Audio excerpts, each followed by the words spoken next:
प्रेम से परमेश्वर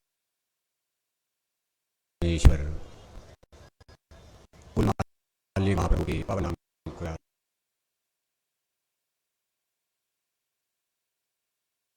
जय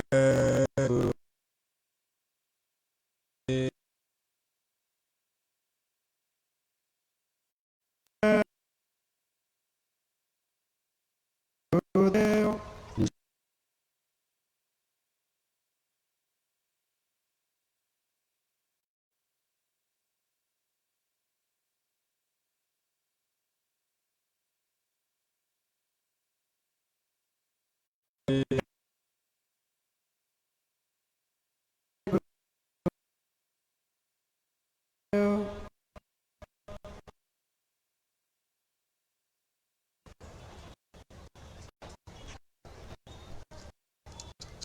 परम पूज्य महाराज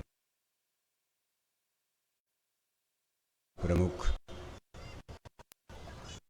साध्य वक्त के सतगुरु पूज्य हुजूर महाराज जी आज के इस सत्संग समारोह में भाग ले रहे सभी सम्मानित संग प्रेमी भाई बहनों, प्यारे बच्चों, गुरु पूर्णिमा का ये महान पावन पर्व सभी संप्रदायों में, सभी पंथ और मजहब में बड़े मान सम्मान के साथ मनाया जाता है। अपने प्यारे सतगुरु की दरगाह में इस गुरु पूर्णिमा पावन पर्व पर आप सभी भाई बहन दूर दराज से चलकर अपना भाड़ा किराया खर्च करके घर गृहस्थी के कामकाज को छोड़कर अपने छोटे छोटे बाल बच्चों के साथ अपना डीजल पेट्रोल भाड़ा किराया खर्च करके यहाँ तशरीफ़ लाए हैं, पधारे हैं। बड़ी आशा और उम्मीद के साथ कि भी हमारा परलोक भी बनेगा, लौकिक जीवन में भी हमको सुख शांति, घर परिवार में अमन चैन खुशहाली स्थापित होगी। संसार तो दुखी है, सदैव रहता है। इस संसार को कभी जन्नत परमानेंट अस्थाई सुख प्राप्त ही नहीं हो सकता, लेकिन कभी कभी अशांति, व्याकुलता, कष्ट, क्लेश, द्वंद्व, संघर्ष, तकलीफ ज़्यादा बढ़ जाती है। और इसका कारण होता है अध्यात्मवाद की कमी। जितना ज़्यादा हम लोग अध्यात्मवाद को करीब जाएंगे, जितना ज़्यादा हमको आध्यात्मिक चेतन पराविद्या का ज्ञान होगा, उतना ज़्यादा हम संसार में, घर में, परिवार में सुख शांति, अमन चैन खुशहाली स्थापित करने में सफल होंगे। इसके विपरीत जितना ज़्यादा हम आप अध्यात्मवाद से दूर होते जाएंगे, हम कितनों भी विकास कर लेंगे, डेवलप कर लेंगे, लेकिन संसार में अशांति, कष्ट और क्लेश, दुख, तकलीफ, बला, बीमारी, रगड़े झगड़े, संघर्ष में अपने आप बढ़ोतरी होती रहती है। ये संसार का नेचुरली यानी कुदरती नियम है। संत महात्मा फकीर पीर पैगंबर औलिया जितने भी स्पिरिचुअल पावर इस संसार में जन्म लिए, उनके स्कोप में, उनकी छत्र छाया में, उनके दायरे में जितने लोग आ जाते हैं, सब लोग इस चीज़ की अनुभव करते हैं कि गुरु और सद्गुरु की शरण में गए, उनके सत्संग रूपी ज्ञान मंदाकिनी ज्ञान गंगा में गोता लगाने से जरूर हमको आपको कुछ सुख शांति, अमन चैन खुशहाली का अनुभव होने लगता, जबकि आपके पैसे में कोई बढ़ोतरी नहीं आई, आपकी खेती जमीन दुकान भी नहीं बढ़ा, लेकिन आपको एक अजब गजब किस्म की शांति, आनंद और सुकून महसूस होने लगता। इसी तरह से जब उनका स्कोप और दायरा संसार में बढ़ने लगता और जैसे जैसे मानव जाति उनके करीब आने लगती है, सबको इसका लाभ और फायदा मिलने लगता। यही गुरु और सद्गुरु की महिमा होती है। इस भौतिकी धरातल पर, इस माया के मंडी बाजार में, मृत्यु लोक में, जिसको जड़ता और अज्ञान का देश कहा जाता, यहाँ गुरु का इम्पोर्टेंस और महत्व इसीलिए जरूरी होता क्योंकि यहाँ हम सब लोग अज्ञान रूपी अंधकार में, तिमिर में भटक रहे हैं। जैसे सूरज पर बादल आ जाए, कोहरा आ जाए तो दिन में ही अंधेरा हो जाता, इसी तरह से मोह निशा जग सोवनिहारा, देखें स्वप्न अनेक प्रकारा। इस माया की मंडी बाजार में जब से जीव आया है, इसकी आंखों पर माया ने अज्ञान की पट्टी लगा दिया। हम आपको सत्य और असत्य का, पाप और पुण्य का कोई भी ज्ञान और भान नहीं हो पाता। जैसे कोई जंगल में रास्ता भटक जाए, बिना किसी मार्गदर्शक की आप भटकते ही रहोगे, संभावना है और भी ज़्यादा भटक सकते हो। आप तो सोच रहे हम सही जा रहे हैं, लेकिन आप रास्ता भटक गए, कोई बताने वाला वहाँ नहीं है। इसी तरह से इस माया के मंडी बाजार में सब लोग भटक चुके हैं, परमात्मा से विमुख हो चुके हैं। यहाँ कोई रास्ता बताने वाला अति आवश्यक है।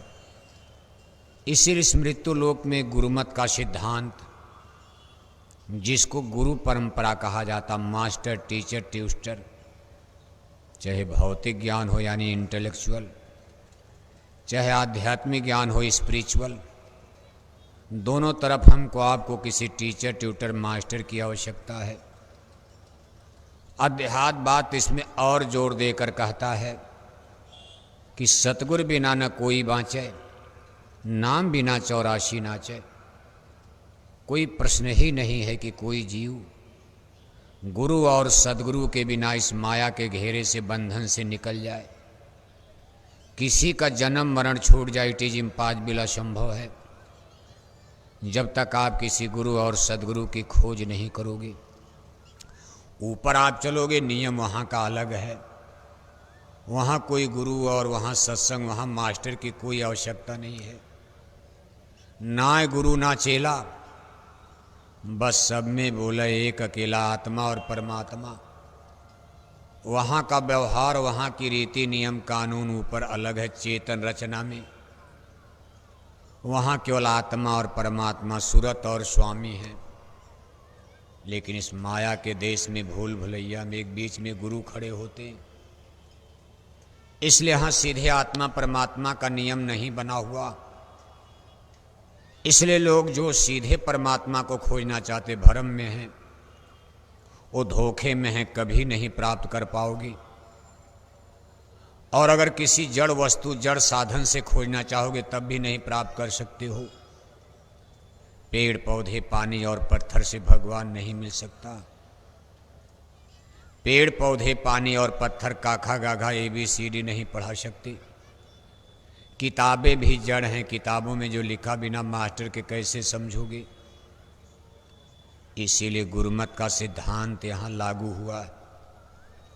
ये गुरु पूर्णिमा का महान पर्व गुरु की महिमा और महत्ता समझाने के लिए ही स्थापित हुआ है कि हम लोग कम से कम जान जाएं कि भाई गुरु क्या चीज़ होते हैं।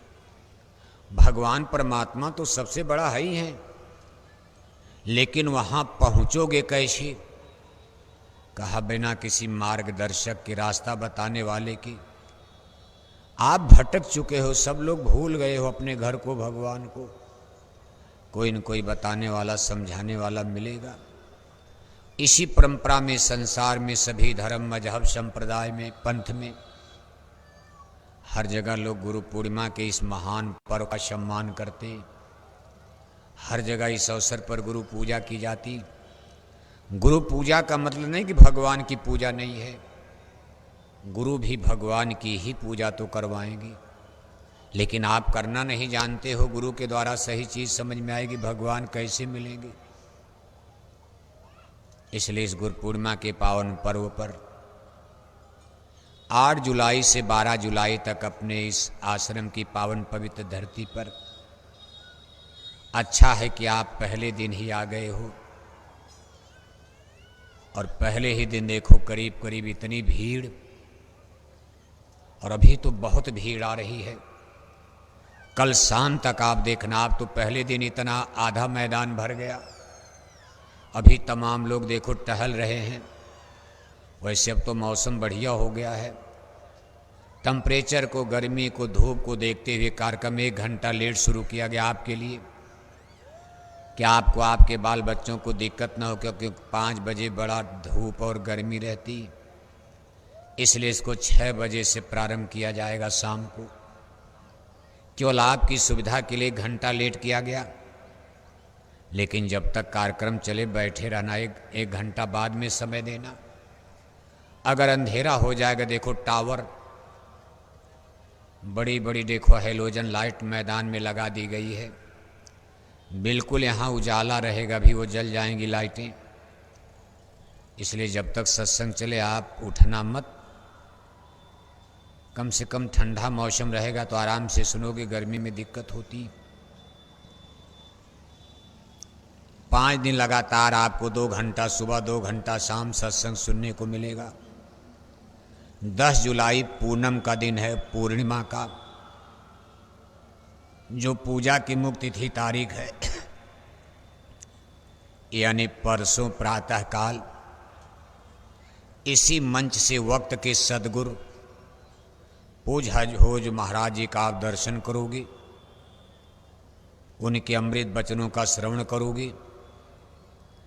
जीवात्मा के कल्याण का, नए लोगों को मार्ग, रास्ता मिलेगा, भेद मिलेगा। पुराने लोगों को उनके द्वारा दिशा निर्देश मिलेगा।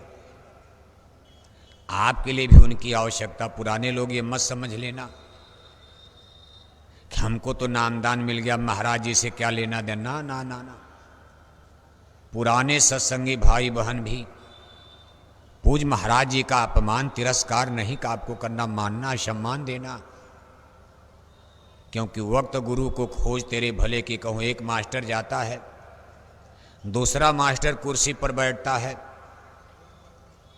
लेकिन जब तक मास्टर आपके मार्कशीट सर्टिफिकेट पर दस्तखत नहीं करेगा, तब तक आपकी डिग्री, आपकी मार्कशीट वृथा मानी जाएगी, बेकार मानी। कितनों ज्ञान लेकर घूमते रहो। इसलिए अध्यात्मवाद में भी वक्त के सदगुरु का इम्पोर्टेंस और महत्व है। महापुरुष जिसको यहाँ स्थापित करके जाते हैं, उसको शक्ति और पावर भी देते हैं। इसलिए पुराने सत्संगियों के लिए भी पूज महाराज जी की आवश्यकता है।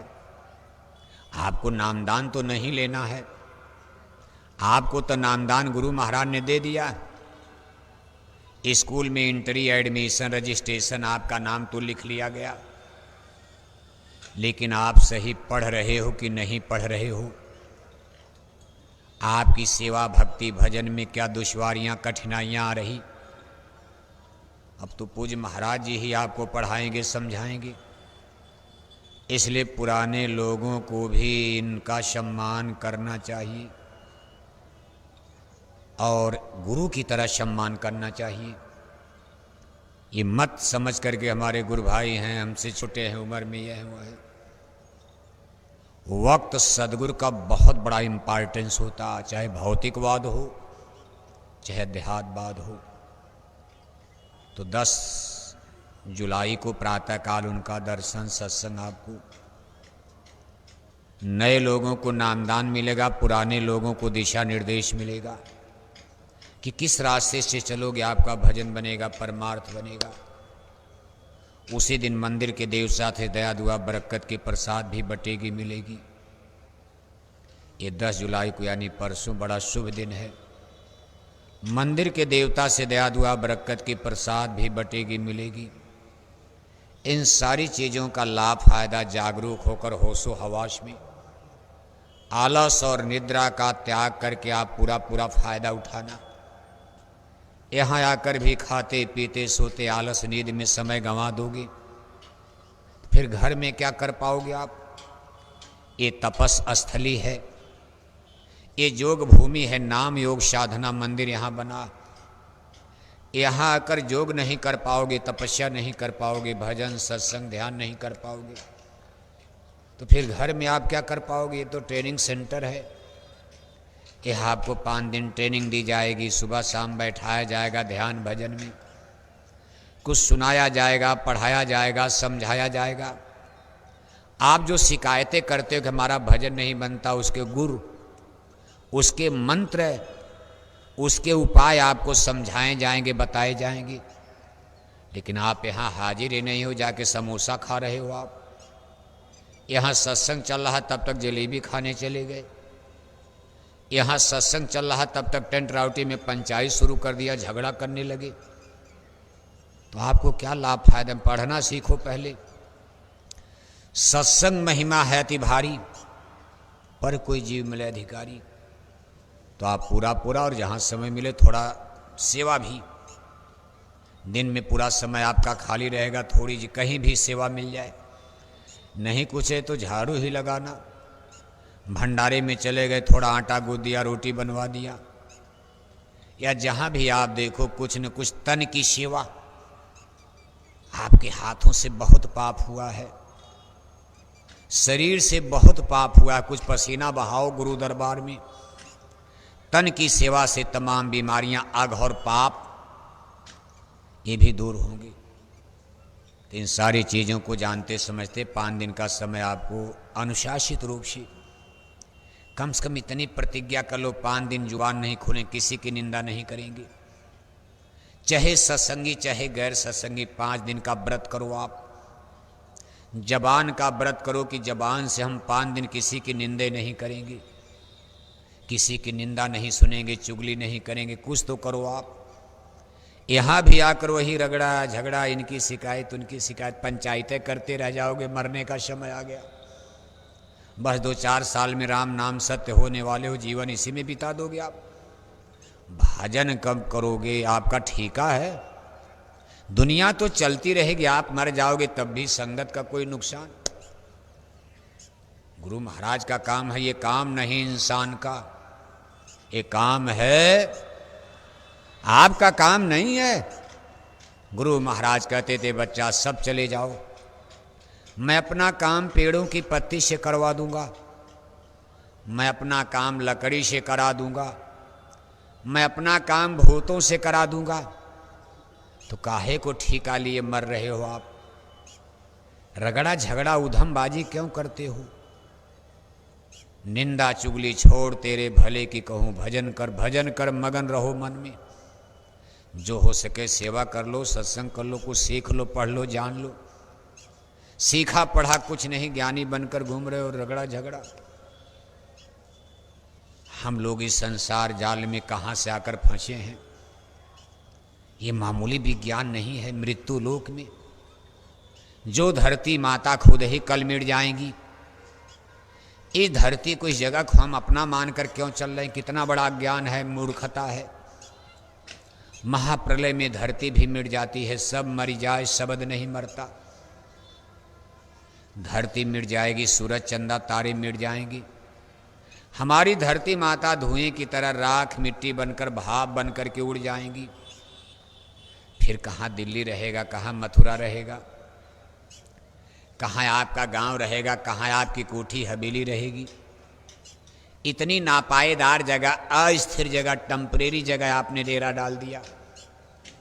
और उसी को अपना मान करके भूल भरम में अपने वतन के बारे में तो भूल गए। महापुरुष हमको आपको अनेक प्रकार के दृष्टांत प्रमाण के द्वारा असलियत को, सच्चाई को समझाने बताने की कोशिश करते हैं कि आप कौन हो, कहाँ से आए हो, कैसे यहाँ लाए गए आप, कैसे अब यहाँ से निकलोगे, आपका वतन क्या, सच्चा देश क्या है। ओरिजिन ऑफ यूनिवर्स, ये जो ब्रह्मांड आप देख रहे हो अनंत है। अपनी आंख उठा करके जब ऊपर आसमान में देखते हो कहीं और छोर है, इसमें कितनी धरती, कितने गगन, कितने तारे, सूरज, चंदा, ये ब्रह्मांड कैसे बना, ओरिजिन ऑफ यूनिवर्स।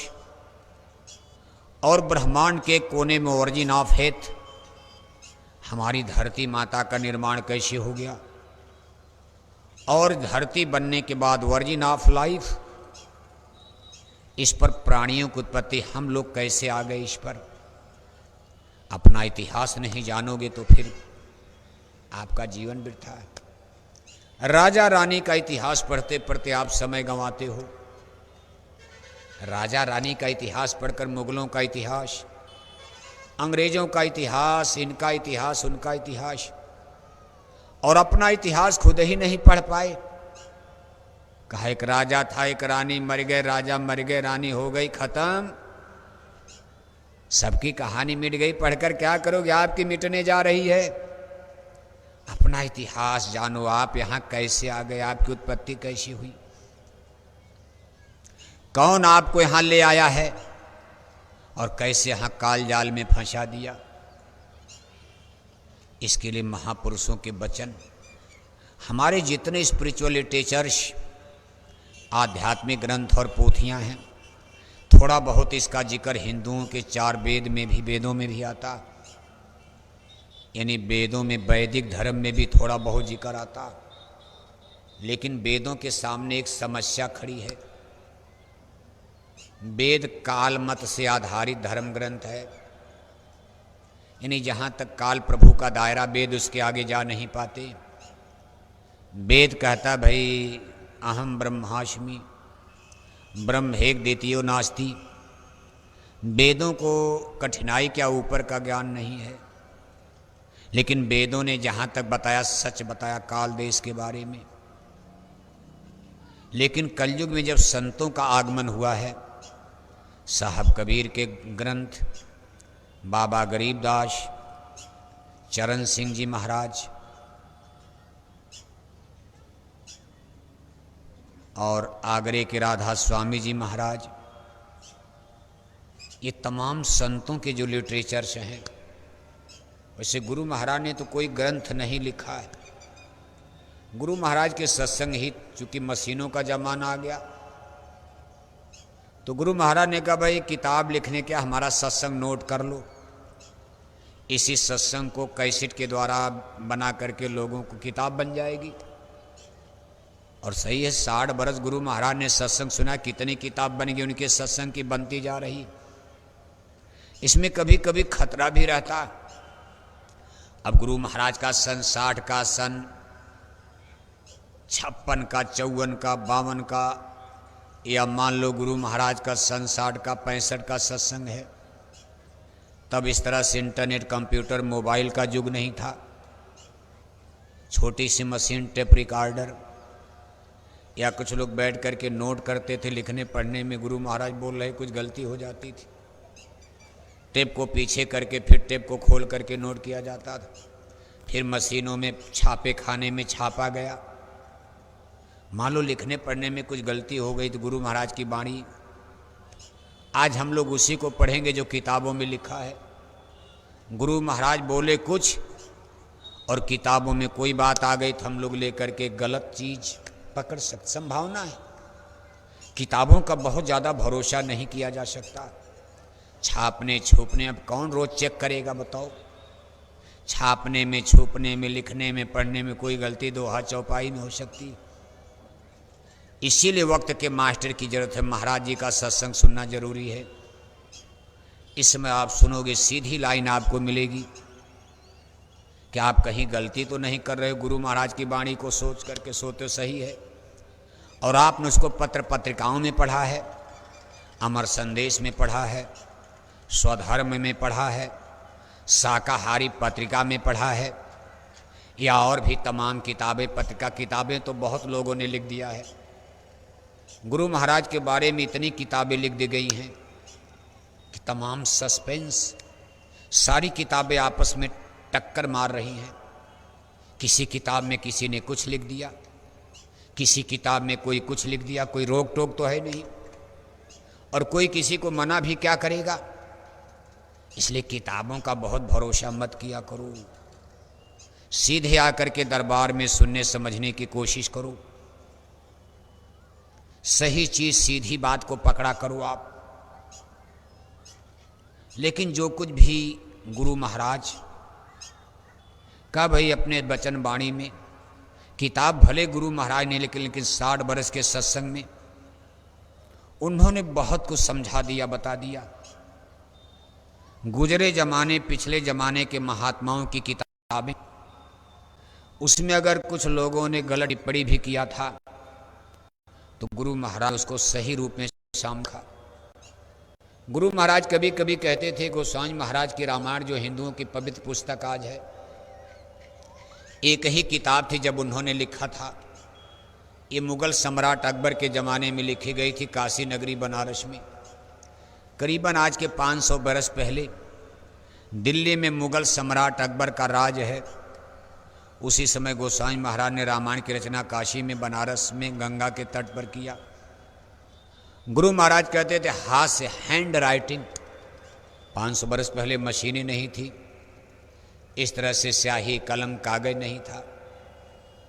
उन्होंने हाथ से, जैसे हाथ से आप लिखते हो हैंड राइटिंग में, कभी 10 चौपाई लिखा, कभी 50 चौपाई लिखा। फिर उनको भोजन करना है, नहाना है, धोना है, पूजा पाठ भी करना। कुछ लोग आए गए, सत्संग भी सुनाना। ये नहीं कि लिखने बैठ गए तो एक ही दिन में लिख ही डाला ना, थोड़ा आज लिखा, थोड़ा का टाइम टेबल बना लिया था। और उनको रामायण के लिखने में वर्षों लग गया था। इसके बाद जब काशी के पंडित विद्वान रामायण को देखे, गोसाई महाराज तो संवत 1680 में वरुणा नदी के किनारे शरीर त्याग गए। बनारस में वरुणा नदी है। संवत 1680 नदी वरुण के तीर, सावन शुक्ला सप्तमी स्वामी तजे शरीर। वरुणा नदी काशी में ही गंगा में मिलती, उसी किनारे उनकी झोपड़ी बनी थी, आश्रम। वहीं उन्होंने संवत 1680 में शरीर त्याग दिया। काशी के विद्वानों ने रामायण को लिया, अब उसमें उन्होंने कुछ हेर फेर कर दिया। गुरु महाराज कहते थे तमाम दोहा चौपाई अदल बदल भी दिया है। अब हम लोग क्या उसका अर्थ समझेंगे? जो रामायण आज लिखा वही हम लोग पढ़ते हैं। इसी पर तमाम देखो रगड़ा झगड़ा भी मच रहा है। कोई कहता है रामायण में तो जातिवाद आ गया, कोई कहता रामायण में ये चौपाई गलत है। तमाम विवाद खड़ा हो रहा। जरूर कहीं न कहीं सस्पेंस। इसी तरह से तमाम किताबें। लेकिन जिन्होंने गुरु महाराज को ध्यान से सुना और कुछ बातें जिन लोगों ने पकड़ा, उनका दिल दिमाग बिल्कुल खुला हुआ है, कहीं आप फंसोगे नहीं। गुरु महाराज ने भी ब्रह्मांडों की रचना के बारे में अपनी गद्य शैली में, गुरु महाराज ज़्यादा कविता वविता नहीं करते थे, गाना बजाना। ज़्यादातर आप देखते हो गाना बजाना लोग करते हैं। गुरु महाराज कोई पढ़ता तो उसको एक्सप्लेन करते थे। गुरु महाराज उन्हीं महात्माओं की किताब से हमको आपको समझाने का प्रयास इसीलिए करते थे कि पिछली किताबों का सही अर्थ लोगों की समझ नहीं तो भ्रम हो जाएगा। कभी रामायण से सुनाते थे, कभी घट रामायण से सुनाते थे, कभी किसी किताब से, कभी किसी किताब से। अपने गुरु महाराज ने कोई किताब ही नहीं लिखा, कहा किताबें तो बहुत, उसी को सही समझाया जाए। ज़्यादा किताब लिखने से और भ्रम पैदा हो जाएगा, धोखा हो जाएगा। इन महापुरुषों के वचन वाणी को पढ़ने के बाद जो चीज़ समझ में आती, इस ब्रह्मांड की रचना कैसे हो गई। सूरत जिसको स्पिरिट यानी यहाँ आत्मा कहा गया, भौतिकी धरातल पर, इस मृत्युलोक में जिसको जीव कहा जाता, जीव किसको कहते हैं? जीव हृदय अति मोह विसेखी, छूट न ग्रंथि परे किम देखी। जीव माने एक मिक्सचर एलिमेंट्स है जिसमें मन और माया की मिलौनी, आत्मा तो है लेकिन मिलौनी है। इसके अंदर लोभ आ गया, मोह आ गया, तब इसको जीव कहा गया। गगन मंडल त्रिकुटी में इसको स्पिट यानी आत्मा कहा गया है। अमर देश सतलोक एक ऐसा पद है, स्थान है, जहां इसको सूरत कहा जाता था। है चीज एक ही लेकिन कुछ मिक्सचर होता गया। जैसे आप चीनी में, दूध में चीनी मिला थोड़ा मीठा हो जाएगा, चाय की पत्ती डाल दिया, दूध तो है लेकिन अब वो चाय बन जाएगी। थोड़ा सा इसमें सूरत में कोई मिलौनी नहीं, मन माया की कोई मिलौनी नहीं। सूरत में न कोई लोभ है, न मोह है, न काम है, न क्रोध है, न रगड़ा है, न झगड़ा है। सूरत सतलोक, वहाँ इसका जन्म हुआ, यानी वहाँ इसकी उत्पत्ति हुई। और जिनकी कोख से सुरतों ने जन्म लिया उनको संतों ने अपने लिटरेचर में सतपुरुष भगवान, सतपुरुष नाम दिया है। ये नाम आपको वेदों में नहीं मिलेगा, बस इसी का झगड़ा हो रहा। वेदों ने कहा ब्रह्म एक, लेकिन वेदों ने इतना कह दिया था कि नेति नेति, इतना तो वेदों ने भी ईमानदारी बरती है। वेदों ने कहा न इति, कहा इतना ही नहीं है, इसके ऊपर भी अभी कुछ है लेकिन हम उसको नहीं जान सकते, हमको उसकी कथा मालूम नहीं है। संतों ने आकर के पांचवा भेद खोल दिया, पांचवा वेद। अरे कह भाई ऊपर सतलोक है, वहीं आत्माएं जन्मी, सुरतों का जन्म है, और उनसे प्रकट हुए 16 सुत। उसमें सबसे छोटे थे व्यापक ब्रह्म निरंजन पुरुष। ये सतपुरुष भगवान के सबसे छोटे पुत्र हुए। कोई सतलोक में अनहोनी घटना घटी जो वहाँ के लिए मुफीद नहीं थी। अब छोटे बच्चे कुछ गलती कर देते, पिता नाराज हो गए, उन्होंने इनका देश निकाला कर दिया। इनको बहुत नीचे सहज दल कंवल झझरी द्वीप मुकाम पर भेज दिया, और इनके साथ एक शक्ति अंश दो सतपुरुष निकाली, ज्योति निरंजन नाम धरारी, कला दो उतर कर आई, झझरी द्वीप में आन समाई। निरंजन प्रभु के साथ एक और आत्मा आई थी, उनका नाम आगे चल करके माया शक्ति, आद्या शक्ति, जिसको हिंदू ग्रंथों में अष्टांगी देवी, आदि शक्ति जहि जग उपजाया, सोय अवतरे मोर यह माया। इनको अष्टांगी देवी, आदि शक्ति, दुर्गा, आद्या, महाशक्ति, इन्हीं की नवरात्रि में हिंदू लोग 9 दिन पूजा किया करते हैं। ये 2 शक्तियां अमर देश सतलोक से नीचे उतार दी गई। अभी सूरतें नहीं, केवल इन 2 लोगों को नीचे उतारा था। अंश 2 सतपुरुष निकाली, ज्योति निरंजन नाम धरारी, अष्टांगी देवी का नाम ज्योति और पुरुष का नाम निरंजन पुरुष। झझरी द्वीप में बहुत दिन तक रहे, अकेले रहते थे, कोई था ही नहीं। फिर इनको एक उपाय सूझा। इन्होंने 72 युग तक खड़े होकर के झझरी द्वीप में तपस्या शुरू कर दिया। इनकी तपस्या को देखकर सतपुरुष भगवान एक बार प्रसन्न हो गए। पहले तो नाराज होकर निकाल दिया था, लेकिन इनकी तपस्या से एक बार फिर खुश हो गए। कहा वश बोलो, मैं तुम्हारी तपस्या से खुश हो गया, क्या चाहते हो? उन्होंने कहा आपने हमको अकेली जगह डाल दिया, अच्छा नहीं लगता, कुछ लोगों को वहां से भेज दीजिए, मैं चाहता हूं कुछ जीवात्मा, सुरतों का, आत्माओं का कुछ भंडार मेरे पास, मेरे राज में भेज दीजिए। सतपुरुष भगवान वचन दे चुके थे, मानना पड़ा उनको। वो बात के धनी हैं, कोई ऐसा नहीं कि मुकर जाएंगे, वचन दो मांगोगे दे दूंगा। इसको महापुरुषों ने बयान किया। कहा काल किया हम सेवा भारी, सेवा बस हम कछ न बिचारी। उसने तुमको मांगा हमसे, सौंप दिया हम सेवा वश में। कहा हमने सेवा के वशीभूत खुश हो करके आपको हमने काल निरंजन के हवाले कर दिया। लेकिन हमने इनसे इतना कहा था कि मेरी सुरतों पर जुर्म है, इन पर कोई समस्या खड़ी मत करना, इनको रहने देना, जब इनकी इच्छा होगी वापस भी आ सकती है, ऐसा नियम। लेकिन घटना आगे घट जाती है। चूंकि इनको यहाँ राज बनाना था, बड़ी मेहनत से प्राप्त किए थे। कहा अगर ये सब आत्माएं वापस चली गई तो फिर हम लोग अकेले हो जाएंगे, किस पर राज करेंगे? मिट्टी पर। अब यहाँ देखो, उनको मसाला मिल गया, तपस्या से सब मसाला मिल गया, त्रिलोक। अब नीचे की जो रचना, इसका ये क्रिएटर बनेगी।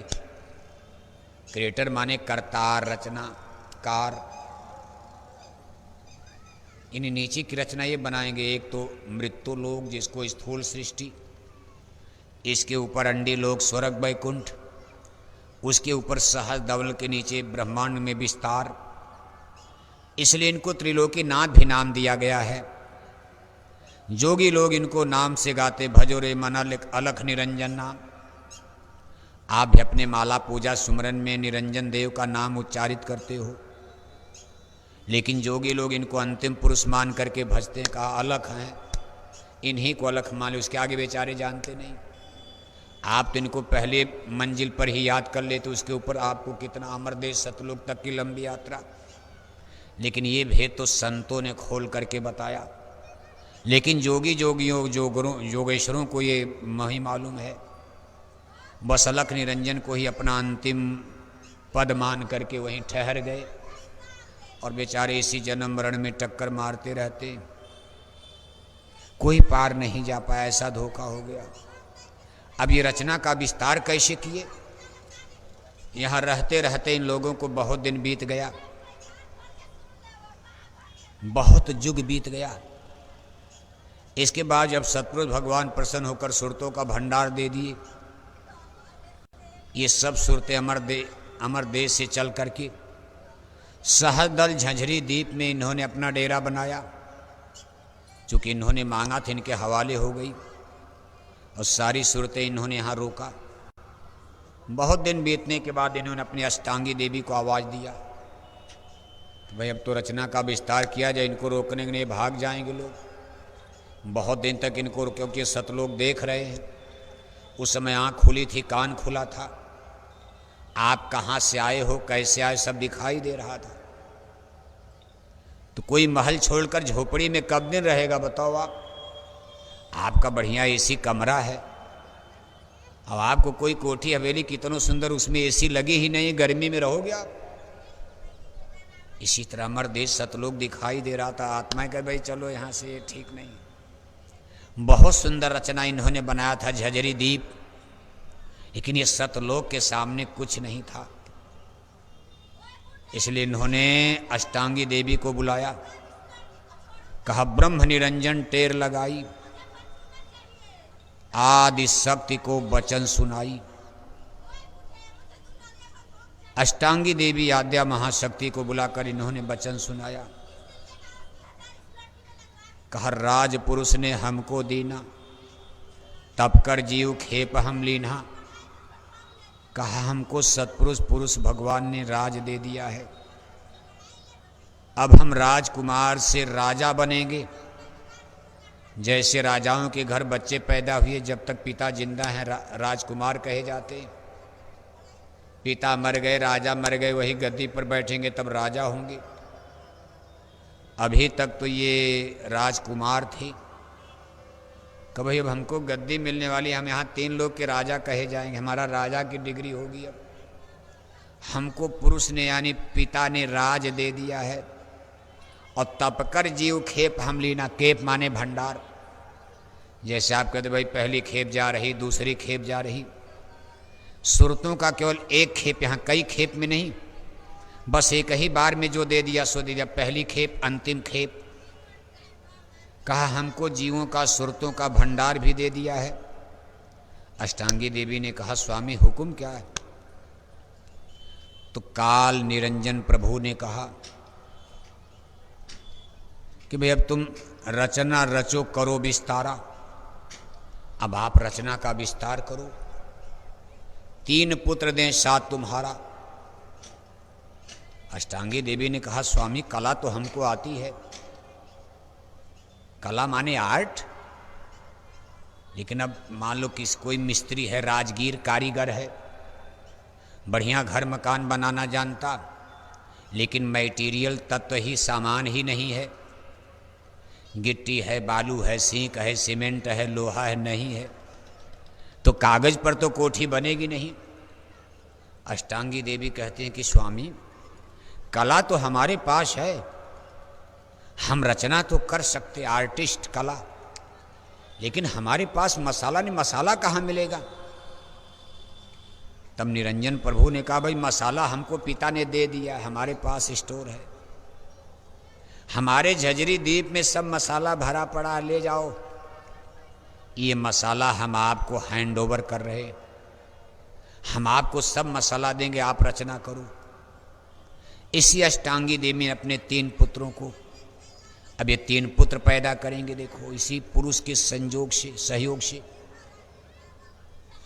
माता और पिता जैसे मिलकर पुत्र पैदा करते, ऐसे ही पुरुष और ज्योति मिलकर के देखो। कहा 3 पुत्र शक्ति ने जाए, सत रज तम प्रताप दिखाए।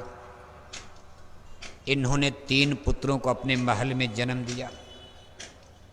अब 2 ये लोग थे और 3 अब 5 हो गए, इनकी संख्या 5 हो गई। एक माता पिता और 3 पुत्र पैदा हो गए तो 5 हो गए।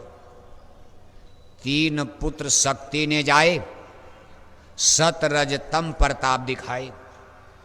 हाड़ मांस नहीं, कहा जिन तत्वों को उनकी शरीर बनी, इसको 3 गुण, सतोगुण, रजोगुण, तमोगुण। सतोगुण से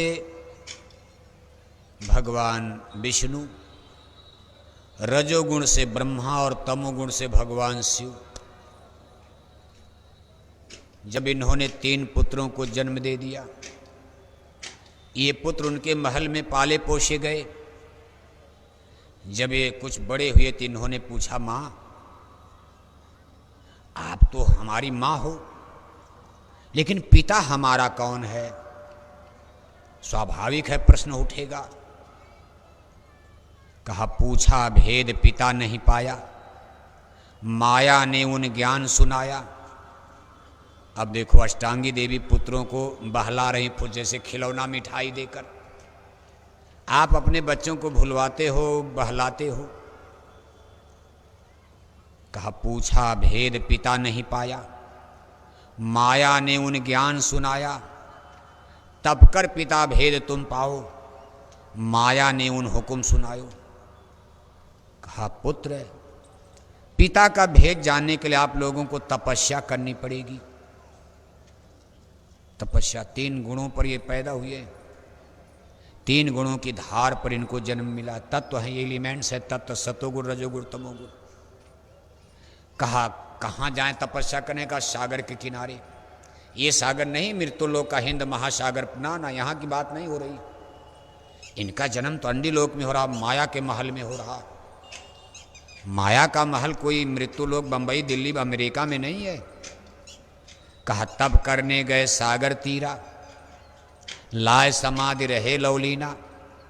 समाधि लगाकर बेचारे कई बरस बीत गए। कहा तब कर भेद कर हाथ नहीं आया, तब कर हाथ कछू नहीं आया, माया नारी ने उलझाया। ये समुद्र के किनारे समा, जैसे आप साधना करते, बस वही नियम है।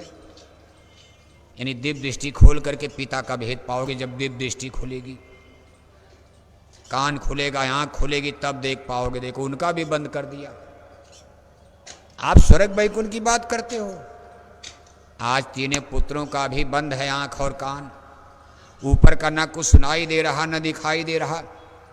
उनको साधना करने के लिए, स्पिरिचुअल एक्सपेरिमेंट करने के लिए माता जो है उनको तपस्या करने का, योग करने का, और उनको उपाय बता रहे। उनकी गुरु हो जाती हैं। माँ के बाद अब गुरु बन जाओ, तपस्या करो।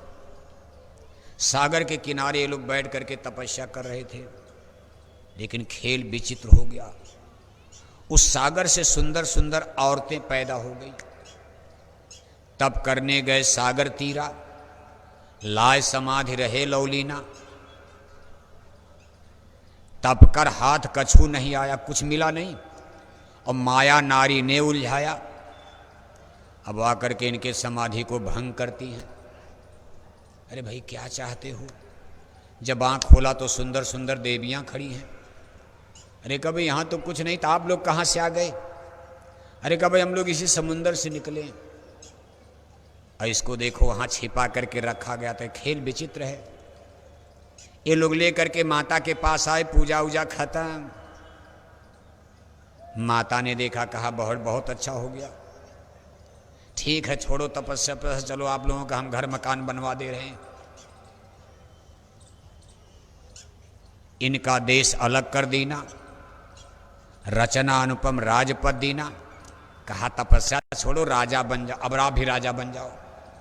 आप लोगों को राज करना है एक जगह, हम आपका राज कायम, अब इनका राज बनेगा। इनका राज मृत्यु लोक में किसका? ब्रह्मा विष्णु शंकर का। लेकिन उसके पहले इनको उलझा दिया गया। एक घटना के तहत ब्रह्मा को दो मिल गई, सावित्री और गायत्री।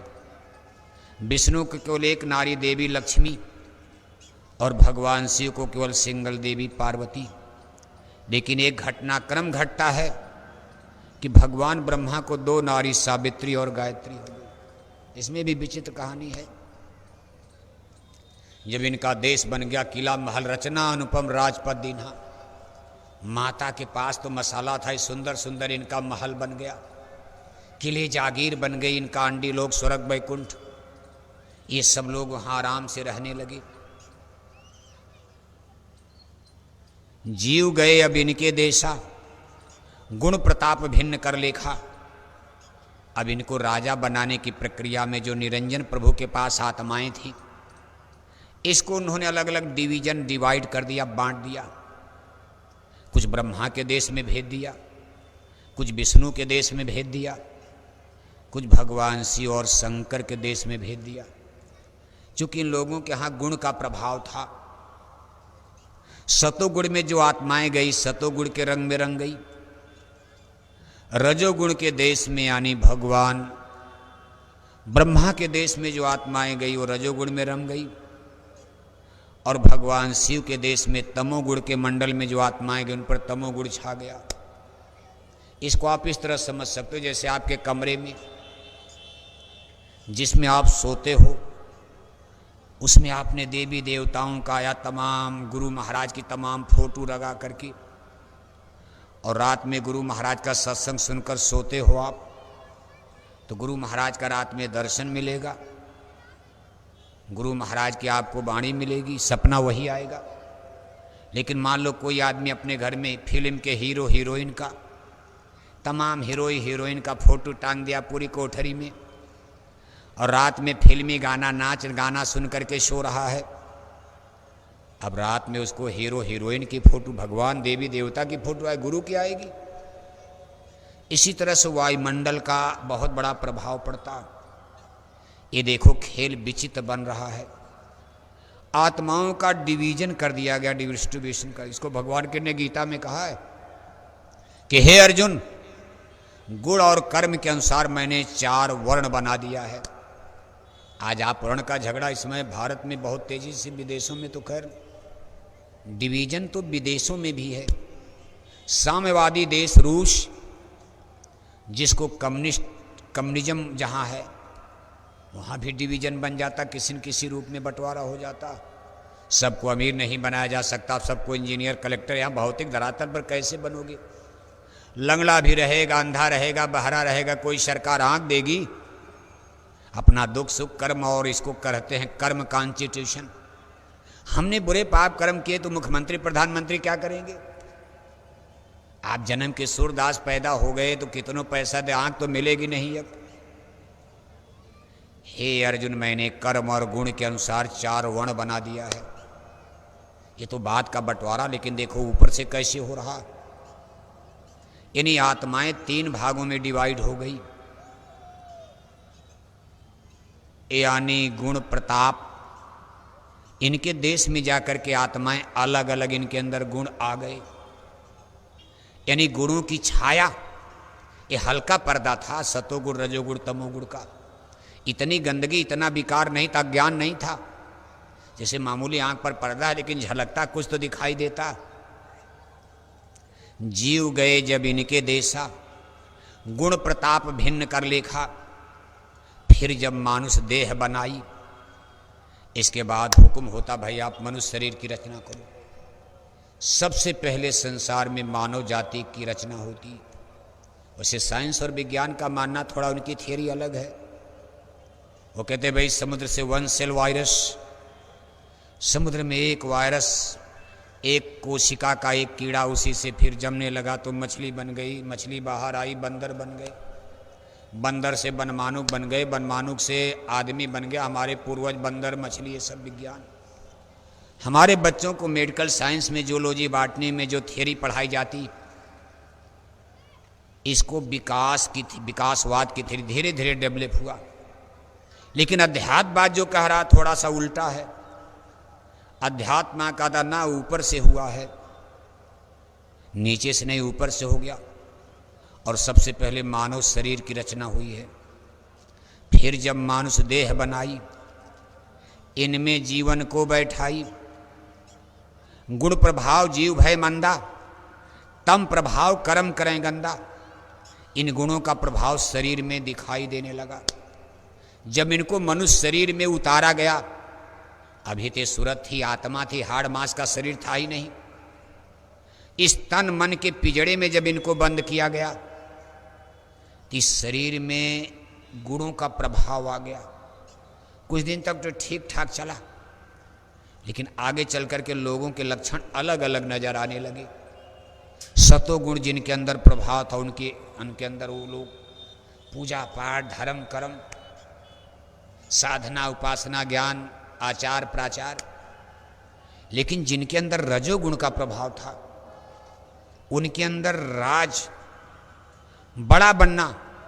रजोगुण माने बड़ा बनना, राजा बनना। काहे प्रजा है, छोटे हैं, मैं राजा हूं। उनके अंदर ये भावना पैदा होने। अभी तो सब बराबर बराबर थे। सिया राम में सब जग जानी, करो प्रणाम जोर जो पानी, आत्मा परमात्मा। लेकिन अब देखो डिवीजन बन रहा है। रजोगुण से सनी आत्माएं, रजोगुण के प्रभाव में अपने को बड़ा मानने को, तो भाई हम राजा बनना चाहते हैं। यही आगे चल करके नेशंस, राष्ट्रों की स्थापना करेगा, राज बनेंगे। उस राज में राजा रानी होंगी। ये रजोगुण का प्रभाव है। और जो तमोगुण में थे, तमोगुण माने गंदा, अशुद्ध है। इन्हीं लोगों का खान पान आगे अशुद्ध, जिनको असुर, राक्षस, चांडाल, शैतान कहा जाएगा। जो भगवान शंकर के देश यानी तमोगुणी देश से, शिव के देश से, जिनके ऊपर तमोगुण का आवरण लगा था, तमोगुण को सबसे गंदा अशुद्ध गुण कहा जाता। इनके अंदर गंदे स्वभाव, इनके विचार गंदे हो जाएंगे। मानव सृष्टि में तब हलचल मचेगी जब मानव जाति में डिवाइडेशन गुणों के अनुसार हो गया। तो तमोगुण वाले अपना प्रभाव दिखाने के चक्कर में, रजोगुण वाले अपना प्रभाव देकर संघर्ष। धरती पर मानव जाति में संघर्ष की स्थिति पैदा होती। इसको सुर और असुर की लड़ाई कहा गया। अभी राम रावण का नहीं, अभी महाभारत नहीं, सुर और असुर की लड़ाई खड़ी हो रही है। सतोगुण, रजोगुण और तमोगुण आपस में टक्कर लेंगे। धीरे धीरे धीरे धीरे स्थिति बीतती गई। लेकिन इसी पीरियड में एक और घटना घटती। जब इनको यहां बंद किया गया, तो कुछ आत्माएं सावधान हो गई। अरे कहा भाई ये कहां फंसा रहे हो। उस समय भी इनको दिखाई देता था, सुनाई देता था। कहा बहुतक निकल गए निर्देशा, रोकन की कोई युक्ति न देखा। सारी आत्मा रे कहा भाई ये तो जंजाल है, धोखा हो रहा। सावधान हो गए कि कहीं हमारे आपके साथ विश्वासघात तो नहीं हो रहा काल प्रभु का। बहुतक निकल गए निर्देशा, रोकन की कोई युक्त ने देखा। बहुत सारी आत्माएं सावधान हो गई, यहाँ से उड़ गई, पिंजड़े से पक्षी उड़ गया, यानी तब पिंजड़े का मुंह खुला हुआ था। गुरु महाराज भी कहते थे बहुत सारी आत्माएं वापस चली गई। काल निरंजन प्रभु को तब चिंता हो गई, काल प्रभु को चिंता आ गई। काल ब्रह्म उनके अंदर सोच समाई, काल ब्रह्म चित सोच समाई, आदि शक्ति को हुक्म सुनाई। अपनी अष्टांगी देवी को खुद बुलाते, कहा सब मेहनत बेकार हो जाएगी। इतनी मेहनत से हमने फंसाने की कोशिश किया, लेकिन अब पता चला ये सब निकलते जा रहे, कोई रोकने का रास्ते नहीं, इनको कैसे रोका जाए। उन्होंने कहा पुत्रन भे देव संसारा, तप कर करें प्रपंच पछारा।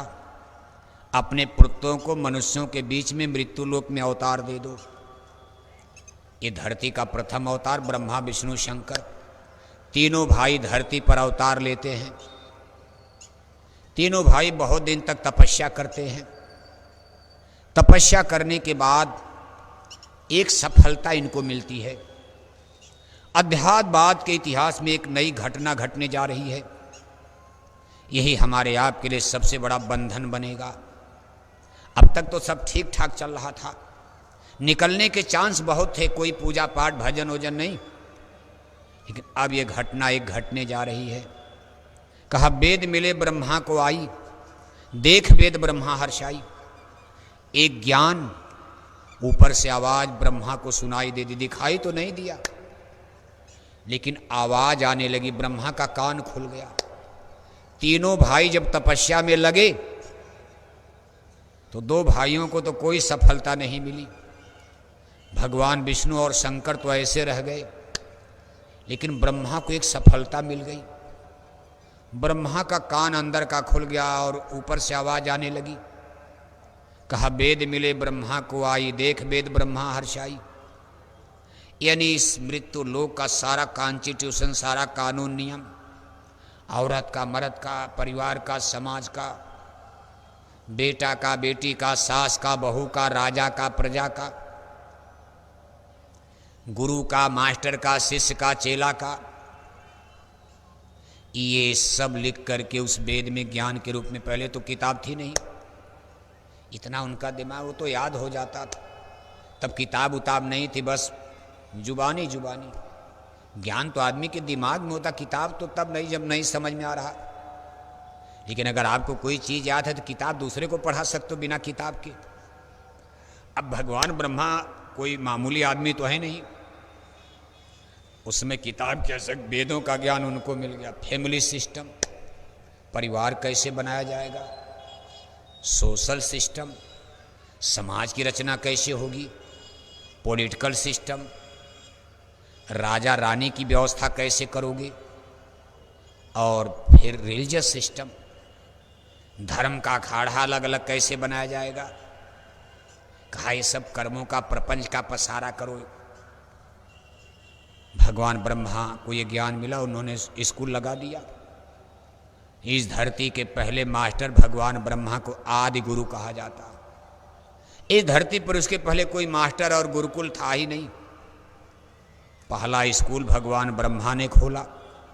जब वो मनुष्य शरीर में थे, कुछ विद्यार्थी पढ़ने आए, अब उन्होंने वेदों का ज्ञान दे करके उनको बहला फुसला। इसके बाद उस वेदों में एक और चीज आ गई। कहा पाप पुण्य कर्मन की जोड़ी, स्वर्ग नरक 84 बेड़ी, इनमें जीवन को दिया मोड़ी, निक्सन की कोई राह न छोड़ी। कहा पाप पुण्य का कॉन्स्टिट्यूशन बना दिया। अब तक तो जो करो कोई पाप पुण्य का भेद नहीं, सब ठीक। जैसे धुआं है भाप बनकर उड़ गया, पानी है भाप बनकर उड़ गया, कर्मों का संचय नहीं था। लेकिन अब इस वेदों के माध्यम से एक कानून, संविधान बन गया। कब इनको बताओ बैठा कर कि ऊपर ताले लग गए हैं, आप अब नहीं जा पाओगे, कर्म कानून बन गया है। आप अच्छा कर्म करोगे तो निकल जाओगे, बुरा पाप कर्म को रोका जाएगा, कर्जा लग गया। यानी पाप पुण्य कर्मों का विधान इसी वेदों से आया, भगवान ब्रह्मा के द्वारा लोगों को बिताया गया। जो लोग पहले उनकी पाठशाला में पढ़े मास्टर बन गए, वही मास्टर बने। इनमें तमाम ऋषि मुनि, इसमें देखो विवाद भी चल रहा है, ब्राह्मण इसका उसका, मतलब तब तो कोई भी ज्ञान प्राप्त कर ले। अभी ये ब्राह्मण चाहिए, इस तरह की जातियां नहीं थी, लोहे की खोज नहीं थी कि लोहार बन जाएंगे, सोना नहीं था सोनार नहीं बनेंगे, चमड़े का दूचा चप्पल नहीं बन रहा, कोई चमार नहीं है, कोई खेतिहर नहीं, कोई मजदूर नहीं। जातियां तो सब व्यवसाय के समय जो आप देख रगड़ा झगड़ा, लेकिन कितनी तरतीब से रचना हुई है। भगवान ब्रह्मा का स्कूल चल पड़ा। अब जो लोग पढ़ने वाले हैं, अब वही पढ़ेगा जो सतोगुणी है, जिनके ऊपर तमोगुण का प्रभाव, वो क्या पढ़ेंगे, वो तो उदंडता करेंगे, रगड़ा झगड़ा खड़ा होगा, बखेड़ा खड़ा होगा। और चूंकि अब कर्मों का कानून बन गया है, अगर गंदा काम करोगे ये सब लाकर कहाँ जमा करेंगे, इसी पर जमा कर दो। जो इनका दरवाजा है ब्रह्मांड में आने जाने का, जिससे ये स्वर्ग वैकुंठ देवी देवता ईश्वर भगवान देख रहे, काश इसी दरवाजे पर कर्मों का बादल लाओ छाओ। इसके बाद उन्होंने विशेष हिकमत से इस कर्मों के पहले तोड़ रहे थे, जमा भी किया तो बादल उड़ जाते थे, लेकिन इसको फ्रीज किया, जमाया गया, ठोस बना दिया गया, क्रिस्टल। ये हिमालय पहाड़ की तरह से ठोस बन करके इस आत्मा के ऊपर जमा हो गया। ऐसे कितने युग बीत गए, कल्प बीत गए, अब कहाँ जाओगे आप? दरवाजा बंद कर दिया, आंख बंद कर दिया, आने जाने का रास्ता बंद कर दिया। ये सब खेल, कहा काल लाए तन मन में घेरा, दुख पाए तुम बहुत घनेरा। कहा जीव बेचारे दुखी हो गए, जन्म मरण से निकलोगे कैसे आप? इतने बंधन में बेड़ी डाल दिया, आप कहाँ जाओगे आप? कहा सतलोक से सतपुरुष तब धारे मनुज स्वरूप, नाम धराए संत का देते भेद अनूप। का अमर देश सतपुरुष में सतपुरुष भगवान बैठकर देख रहे, उनसे तो कुछ छिपा नहीं, वहीं से बैठ करके देख रहे, भाई ये तो धोखा हो गया, मेरी सुरतें आत्माएं मुझे भूल गई, मेरा कोई नाम नहीं लेता है, मेरे मुझसे मिलने की किसी के अंदर तड़प नहीं है। महलों की राजकुमारी कोई जंगल में भंगी के हाथ पड़ जाए तो महलों में रहने वाले राजकुमार को अपनी इज्जत सम्मान कुछ तो चिंता होगी। कहा सत्य पुरुष चित दया समाई, संत रूप होए जग में आई। उन्होंने संत रूप धारण किया, नाम धराए संत का धेते भेद अनूप। उन्होंने मृत्यु लोक में खुद मानव जन्म में आने का निर्णय ले लिया। कहा हम मृत्यु लोक में खुद जाएंगे, हमारी धारा उतरेगी, और जब हम मृत्यु लोक में जाएंगे इनको संत नाम दिया गया है। जोगी सन्यासी ऋषि मुनि तो बन चुके हैं, ये तो भगवान ब्रह्मा के वैदिक मत से, उसी फैक्ट्री कारखाने से, भगवान ब्रह्मा के गुरुकुल से, उनके स्कूल से राजर्षि जोगर्षि ऋषि मुनि ज्ञानी ध्यानी जोगी जोगेश्वर सिद्ध है तमाम लोग, पंडित पुजारी ब्राह्मण चतुर्वेदी त्रिवेदी दुवेदी, दुई वेद वाले दुई वेदी, तीन वेद वाले तीन वेदी, चार वेद वाले चार वेदी, चतुर्वेदी। कहा ये सब तो कारखाना बन चुका था, लेकिन भेद नहीं था। लेकिन जब अमर लोक से सतपुरुष भगवान पधारे, कहा ये पीरियड टाइम कलयुग दिया गया, एग्रीमेंट है, कलयुग में ही आएंगे। सतयुग त्रेता द्वापर बीता, कोई न जानी शब्द की रीता, कलयुग में स्वामी दया विचारी, प्रगट करके शब्द पुकारी, एग्रीमेंट हो चुका। कहानी छोटी मोटी नहीं, समझौता हो गया कि 3 युग काल के हवाले रहेगा, 1 युग केवल संतों को मिलेगा, 3 युग में काल मत चलेगा, 4था युग जब कलयुग आई तब हमें आपन अंश पठाई, सतयुग त्रेता द्वापर माही, तीनों युग जो थोड़े जाई। कहा 3 युग में हमारा जोर चलेगा, आपका कलयुग में जोर रहेगा, अपना भेद खोलना आप। ये कलयुग संतों का युग कहा जाता है। कलयुग में ही जो होगा होगा। इसीलिए कहा कलयुग समझु ज्ञान नहीं, जो नर कर विश्वास। कलयुग से बुरा कोई समय नहीं, सबसे खराब समय। जानबूझ करके काल ब्रह्म निरंजन ने सबसे खराब समय इस कलयुग को संतों के, जिसको उद्धार का समय कहते, दे दिया। कहा जीव तो तब तक भूल भरम में जाएंगे, शराब कबाब में, निंदा चुगली रगड़ा झगड़ा में। इन लोगों के ज्ञान की बात सतलोक सत्संग कौन सुनता? तब तक हम इनको पानी में, पत्थर में, गंगा में, जमुना में, तीर्थ मूर्त में, गंगा में, गोदावरी में, किताब में, कापी में, मंदिर मस्जिद देवालय शिवालय, शराब कबाब, मांस मछली, हिंदी अंग्रेजी फिजिक्स केमिस्ट्री इंजीनियर डॉक्टर, तीर तलवार बंदूक बम, अणुबम परमाणु बम में इतना उलझा देंगे कि सबको कौन संतों का सत्संग सुनेगा। हम इतना बखेड़ा प्रपंच खड़ा करवा दिया, कौन निकल पाएगा इसमें से? सत्संग कुछ समझ में आता?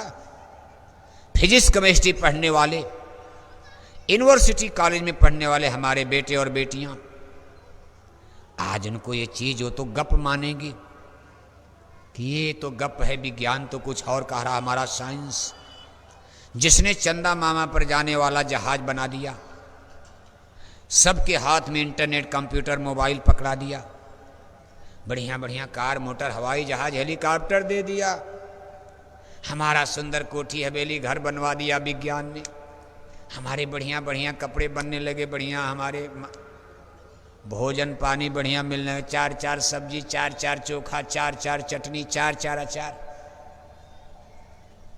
तो आदमी इधर देखेगा कि संतों का सत्संग कहते रूखा सूखा खाई के।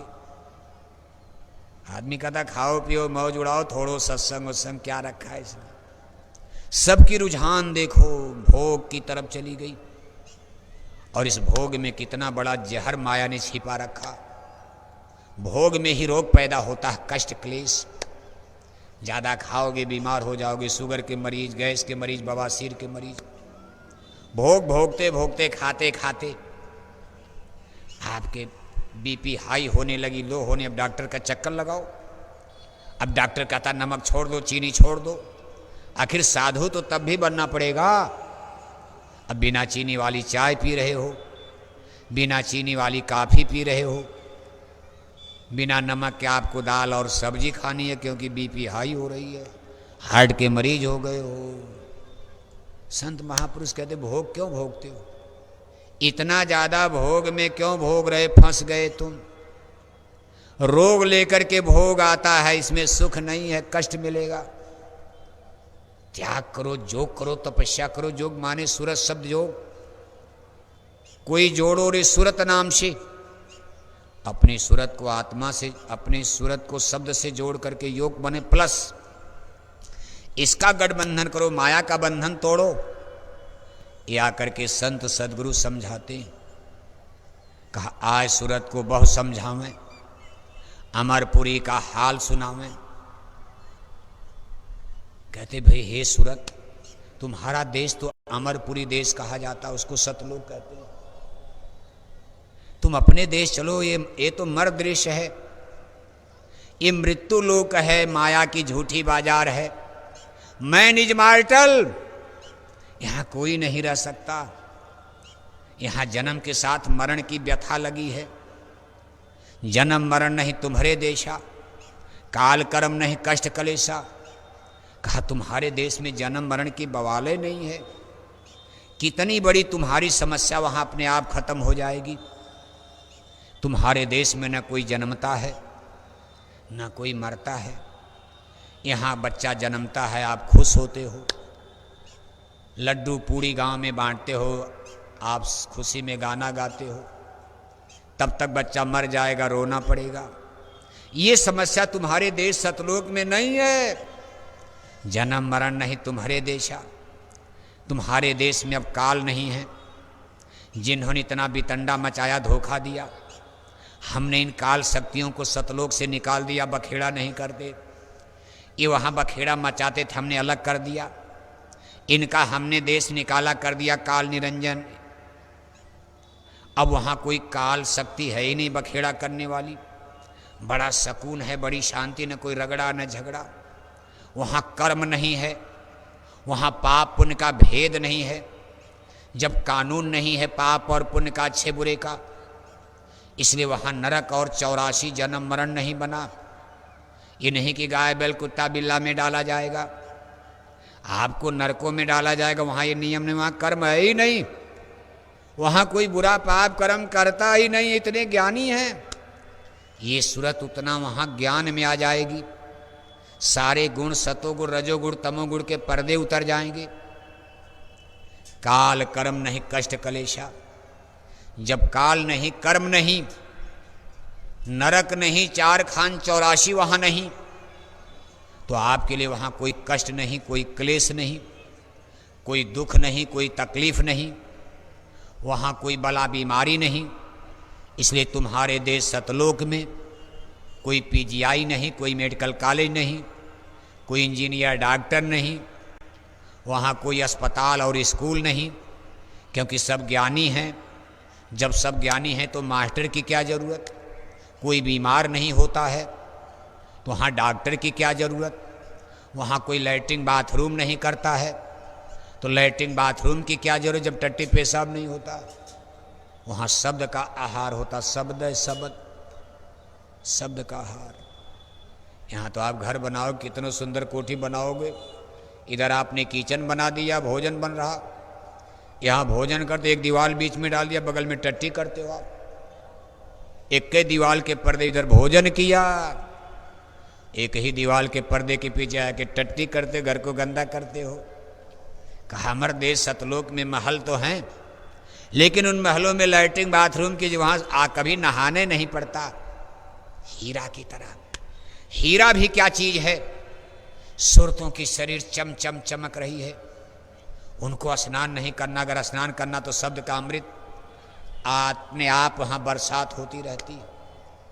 कपड़े उनके कितने सुंदर परमानेंट हैं, वहाँ जाड़ा गर्मी बरसात नहीं है। मलया गिर की सुगंध वायु मंद मंद बहा करती, जैसे फागुन के महीने में मौसम एक सदृश, टेम्परेचर एक ही रहता। एक बार जो कपड़ा बन गया सुरते वही कपड़े, उनको उतारना नहीं है। अब उसकी क्या महिमा बयान की जाए, बयान करते हैं बनती, लेकिन संतों ने गुरुओं ने इशारे में बयान किया। कहा अमर देश चलो आप, जन्म मरण नहीं तुम्हारे देशा, काल कर्म नहीं कष्ट कलेशा। तुम तो अमर देश की वासी, वंश तुम्हार सदा विनाशी। तुम अमर देश की रहने वाली हो, तुम्हारा अमर देश में घर है, मकान है, तुम वहाँ की वासी हो, निवासी हो। तुम मथुरा की, लखनऊ की, दिल्ली की, अमेरिका लंदन की नहीं हो, तुम स्वर्ग बैकुंठ की नहीं हो, तुम निरंजन भगवान के सहज दल की कवल की नहीं, तुम इस मृत्यु लोक की वासिनी नहीं हो। तुम्हारा जन्म तो सतलोक में हुआ है, तुम्हारा वहाँ महल सोना पड़ा है, तुम तो अमर देश की वासी, और वंश तुम्हार सदा विनाशी। ये जितना वंशावली देख रहे हो, ये तो सब मन और माया ने बना दिया। ये ब्राह्मण हैं, ये ठाकुर हैं, यादव हैं, जाट हैं, गुजर हैं, यादव हैं, हिंदू हैं, मुसलमान हैं, लंदन है, अमेरिका है। कहा ये सब मन और माया ने भुलाने के लिए काल ने बनवा दिया।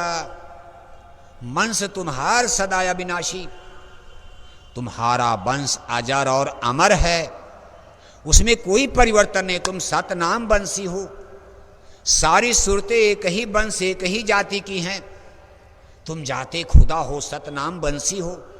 सतपुरुष भगवान की कोख से सारी सूरतों का जन्म हुआ। यहाँ आकर के काल ने भरमा दिया। तमाम जातियाँ, तमाम पंथ, तमाम संप्रदाय, तमाम मजहब, और आप इसी के चक्कर में झगड़ा झंझट कर रहे हो, रगड़ा झगड़ा मचाते हो। मन माया की छोड़ो यारी। कहा तुम मन माया की दोस्ती छोड़ दो, मन की दोस्ती खत्म करो। जादिन से तो शब्द बिशारा, मन संग यारी ठानी, सूरत तो दुखी रहे हम जानी। जिहिन तूने शब्द का साथ छोड़ा और मन से यारी यानी दोस्ती कर लिया, तब से तेरे दुखों का अंत नहीं हो रहा है। अब हम आपको समझाने आ गए कि मन इंद्रिय की छोड़ो यारी, अपने देश चलो पी प्यारी। हे अपने पिया की सच्ची प्यारी सूरत, तुम मन और इंद्रिय का प्रेम करना बंद कर दो। ये मन की दोस्ती खत्म करो। इंद्रियों का प्रेम, इंद्रियों का भोग, इन इंद्रियों के दरवाजे पर बैठकर संसार का भोग भोग रहे हो, इससे निकलो, छोड़ो इनका मोह ममता। इंद्रिय दरवाजों से सिमट कर दोनों नयनों के बीच में आ जाओ। सिमट कर दोनों नयनों के बीच में मुर्शिद नैनो बीच नबी है। आँखी मध्य पाँखी चमके पाँखी मध्य तारा, ता बीचे दूरबीन लगा कर उतरो भौजल पारा। सिमट कर दोनों नयनों के बीच में, इंद्रिय दरवाजे को छोड़ दो आप, यहाँ दोनों नयनों के बीच में कंसंट्रेट हो जाओ। यहाँ हम शब्द रूप में आपको पकड़ लेंगे, हमारे शब्द की धार यहाँ से आपको निकाल देगी। लेकिन यहाँ तक आप यात्रा करो, यहाँ तक मेहनत आपको करनी है कि दोनों आँखों के बीच में आ जाओ, खड़े हो जाओ। इस आज्ञा चक्र मुकाम पर आप कंसंट्रेट करो अपने ख्याल ध्यान को। यहाँ से हम शब्द की रस्सी डाल करके आपको, जागो शब्द गुरु मेरे घट में, हम आपको यहाँ से निकाल लेंगे। लेकिन यहाँ तक तो आओ। कहा मन इंद्रिय की छोड़ो यारी, अपने देश चलो पिया प्यारी। तुम अपने पिया की प्यारी आज भी हो। तुम कहाँ मन माया के देश में ठोकर टकरे मार रही हो। यहाँ तुम्हारा कोई नहीं है। कौन तुम्हारा हितैषी है। जग सराय दिन चार बसेरा, या में काहू न काहू केरा। ये जगत और संसार तो धर्मशाला शराय है, रेंटेड हाउस है, किराए का मकान है। आप यहाँ 4 दिन का बसेरा कर रहे हो।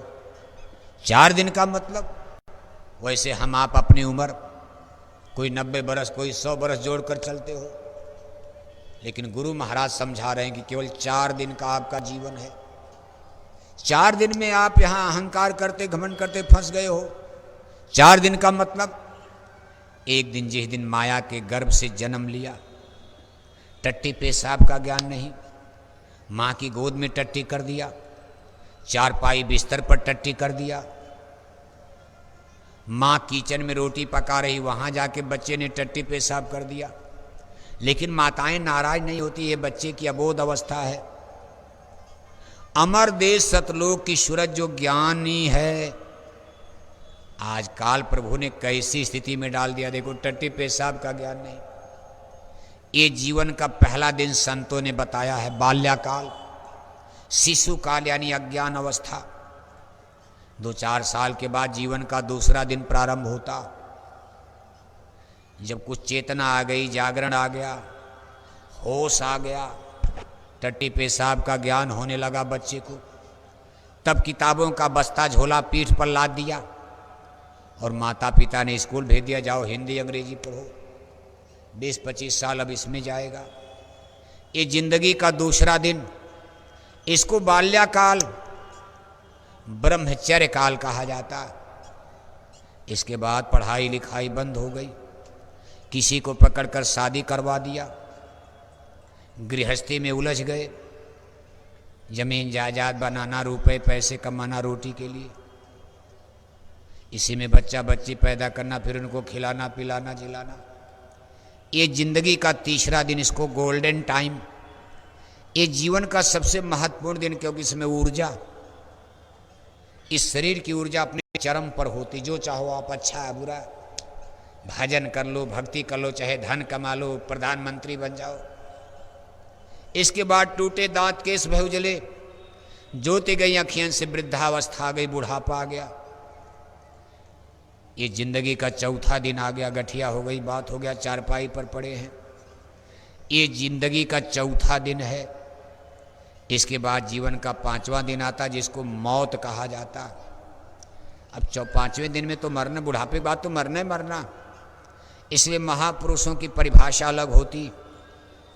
वो हमारे जीवन को 4 दिन में ही गिनते, चाहे हिंदू मुसलमान, राजा प्रजा, अमीर गरीब। कहा जग सराय दिन 4 बसेरा, या में काहू न काहू कीरा। ये जीवन केवल 4 दिन का है। और जितने रिश्ते नाते बनाकर फूले नहीं समा रहे हो, इसमें कोई किसी का रिश्ता परमानेंट नहीं है।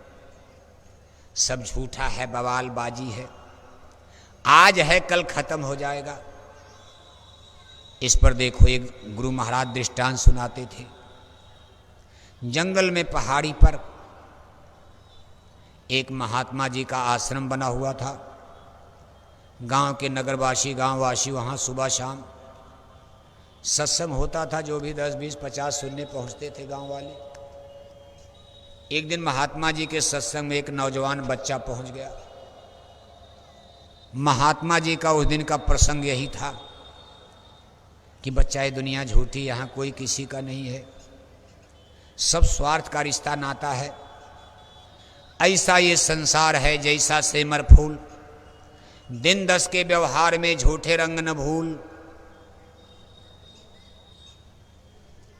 कहा बच्चा, इसी तरह संसार का रंग रोदन उतर जाएगा, जीवन खत्म हो जाता। जीव बेचारा हंस जब जब उड़ा तो अकेला उड़ा, अकेले आना अकेले चले जाना, बाकी कौन।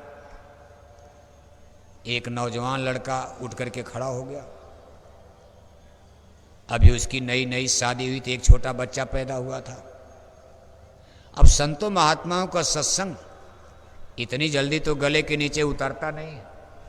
नौजवान लड़का देखो सवाल कर बैठा। कहा महाराज, आप इतना सजा सजाया संसार, इतनी मेहनत से घर मकान कोठी हवेली राजपाट ये सब बनाया जाता, और आपने 1 मिनट के सत्संग में पूरी दुनिया को झूठा बना दिया। क्या ये सारा संसार बिल्कुल गलत ही है? महात्मा जी ने कहा बच्चा, मैं ये नहीं कह रहा हूं, मैं तो ये कह रहा हूं जब तक आप हो तब तो चलो दुनिया आपके लिए ठीक है, लेकिन एक दिन इसको छोड़ना है, सब झूठा, उस दिन तो झूठा होगा। लेकिन अब संतों की बात इतनी जल्दी कहाँ, इतने दिन से आप सुन रहे हो, लेकिन आज भी मरने की इच्छा नहीं होती। क्यों क्यों बाबू साहब?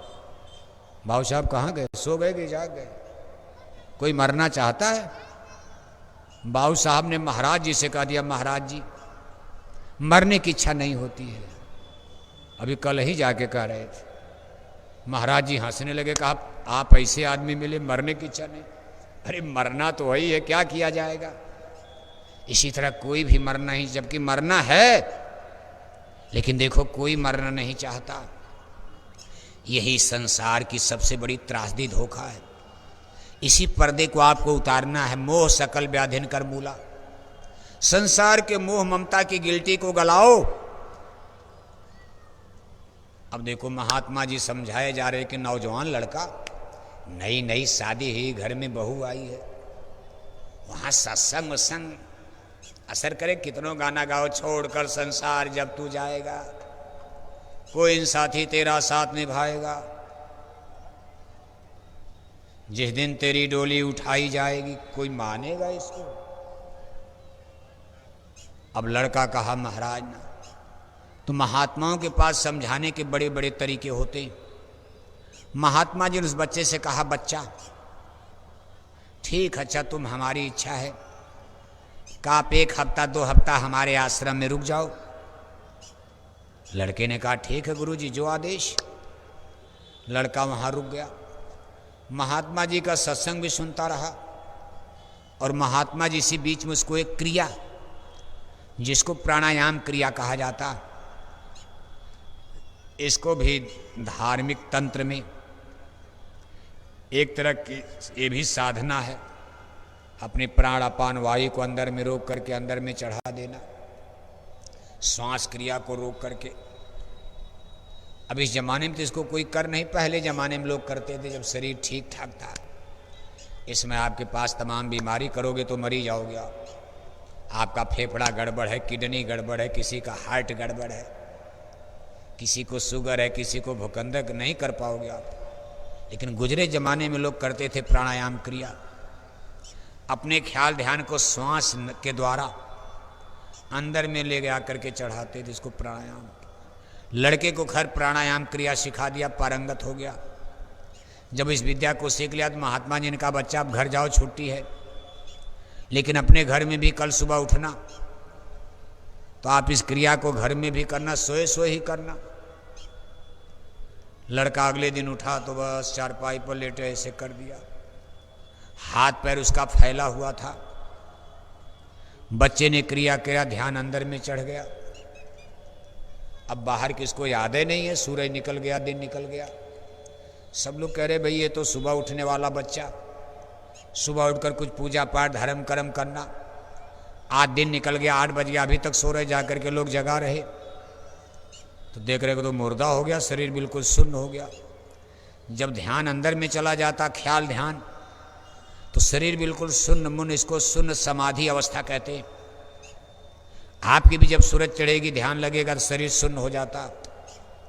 उसमें कोई सुई भी चुभाए तो जल्दी असर नहीं करता, पता ही नहीं चलेगा, तब शरीर एकदम सब कुछ कष्ट क्लेश पुंचितवत कौशलपुर गयो, यानी चेतना उधर चली जाती, हो सवास उधर। उसकी स्त्री गई जगाने, वो देख करके अवाक हो गई, लगी जोर जोर से रोने, ये तो मर गए। अब जब मर गए तो पूरे गांव में हल्ला मच गया, तो बेचारा मर गया। पूरे टोले महल्ले गांव जवार के लोग इकट्ठे हो गए और सब लोग कहने लगे कि बड़ा गजब हो गया, अभी कल गुरुजी के आश्रम से आया, रात में क्या हो गया, इसको कोई बीमारी भी नहीं थी, सांप काट लिया कि क्या हो गया, कि जहर खा लिया, कैसे मर गया आखिर। अब लोग कारण ढूंढ रहे, लेकिन लोगों का भाई कारण ढूंढने से क्या फायदा, जो होना था हो गया, चलो जला दिया जाए, फूंक दिया जाए। अब कफन दफन करके तैयारी होने लगी। तब तक गुरु वही महात्मा जी अपनी झोली टांगे हुई उस रास्ते से गुजर रहे, आकर के प्रकट हो गए। अरे कहा भाई क्यों रो रहे हो? अरे कहा महाराज आपका चेला तो मर गया, कल आपके आश्रम से आया, ना जाने रात में क्या हुआ कि मर गया। महात्मा जी ने नाड़ी पकड़ी, कहा बिल्कुल मर गया, नाड़ी बिल्कुल सुने तो मर गया। महात्मा जी ने कहा लेकिन एक उपाय है, मेरे पास एक जड़ी है, इस जड़ी को सील बट्टे पर घुट करके पीस करके पानी में घोल बना करके 1 गिलास पानी बनाकर अगर इस जड़ी को कोई पी जाए, उसकी श्वास की पूंजी इस बच्चे में ट्रांसफर हो जाएगी, यानी बच्चा जिंदा हो जाएगा, लेकिन वो मर जाएगा। उसकी उम्र इस बच्चे में आ जाएगी, ये जिंदा, वो मरेगा। अगर कोई ऐसा तैयार है तो हम बच्चे को जिंदा कर सकते हैं। अब बताओ बदले में कौन मरेगा? टोला मोहल्ला मरेगा, गांव वाला मरेगा? अरे मरे तो घर वाले मरे, बाल बच्चे मरे, माता पिता मरे। सबसे पहले बूढ़े बाबा, उसके बूढ़े दादा पिताजी, बूढ़े बाप की तरफ गिलास कर दी गई, बाबा आपने जीवन देव बहुत बिता लिया, खाया पिया मौज उड़ाया, अब तो आप बुढ़े हो गए हो, आप पी करके मर जाओ, तेरी बहू रो रही, बहू विधवा होने से बच जाएगी।